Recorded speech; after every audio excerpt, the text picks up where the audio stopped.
You are up. What can we do? What America does better than anyone else is spark the creativity and imagination of our people. But if we want to win the future, then we also have to win the race to educate our kids. And so the question is whether all of us, as citizens and as parents, are willing to do what's necessary to give every child a chance to succeed. Now, this may or may not seem familiar, but it was stated in the State of the Union address by President Obama in this past January. He states that education is important to all students, but we also need to spark the creativity and imagination of them as well. Therefore, my claim is that the decrease in arts programs due to budget cuts is detrimental to our students. And I'll show that to you in two topics, one of which being that cutting administration salaries and training programs for teachers is less detrimental to academics as opposed to cutting arts programs. And my second point is that arts programs help social skills. Now, there's no dispute that arts programs benefit academics. The College Board conducted a survey of college-bound seniors in 2005.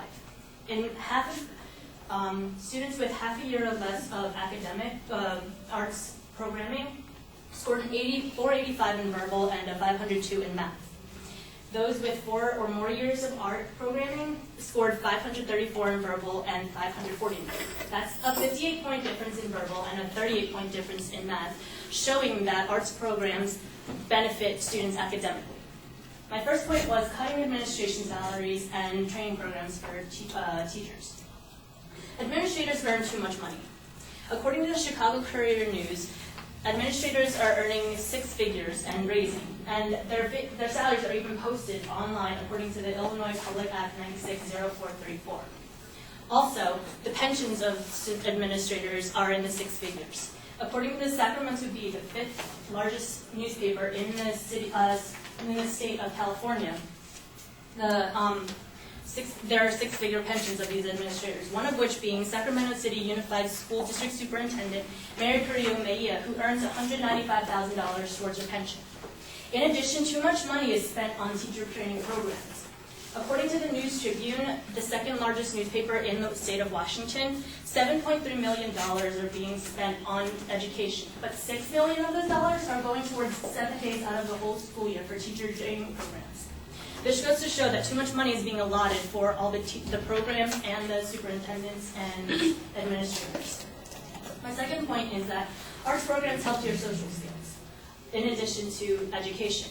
There is a relationship between arts and the children's future. In the report by the President's Committee on the Arts and Humanities, in 2009, a person by the name of James Catterall, a retired professor at UCLA with a PhD in educational policy analysis from Stanford, studied 25,000 students from the National Educational Longitudinal Survey and followed them into their mid-20s. His reports show that students who were involved in the arts throughout their school careers were more likely to go to college, were more likely to have a job, were more likely to volunteer, to vote, and benefited in society because of it. Also, students are more involved with their peers in school due to arts programs. In the report by the National Assembly of State Arts Agencies, or the NASAA, they studied boys aged 8 to 19 in residential homes and juvenile detention centers. They taught them how to play guitar. In addition to learning guitar skills, they gained the confidence and self-esteem needed to interact with others.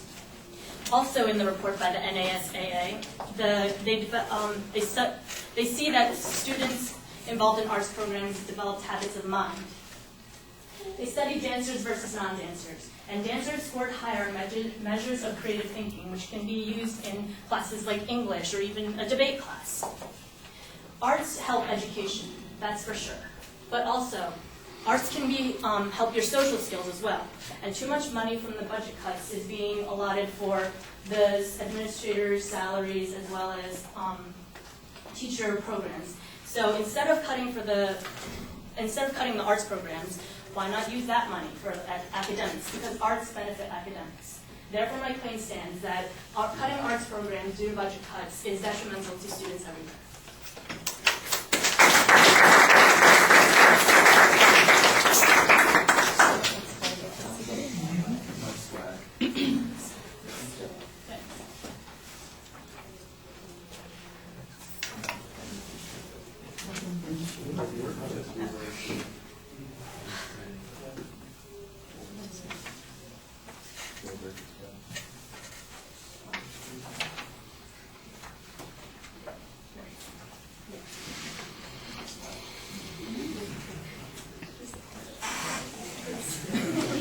All right, Reeza, the claim is stated very clearly. I can see with the first point that you're trying to generate some controversy on the argument so we can see where there is a reason for having to argue about this. You laid out the secondary points pretty well. Most of your content is really on that second point. You've got a little bit of stuff on that first point.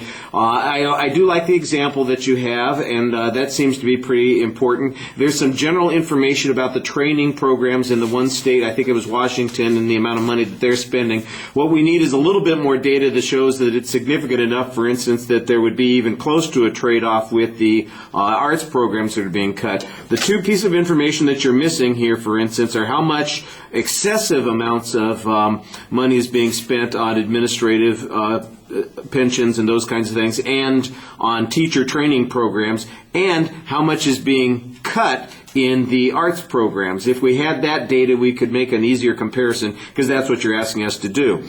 I thought you did an excellent job citing your information. You're usually trying to qualify it. I'm not exactly sure that the size of the newspaper is a good qualifier, but if they've got a good reputation, that doesn't hurt. I thought your presentation was really solid for the most part, except that you do sound like you're rushing, and when your speech ends up being a minute and a half shorter than it needed to be, then that's probably part of the problem. I don't know if it's anxiety or just you're so thrilled that you got to go first that you wanted to make sure that you got it all in.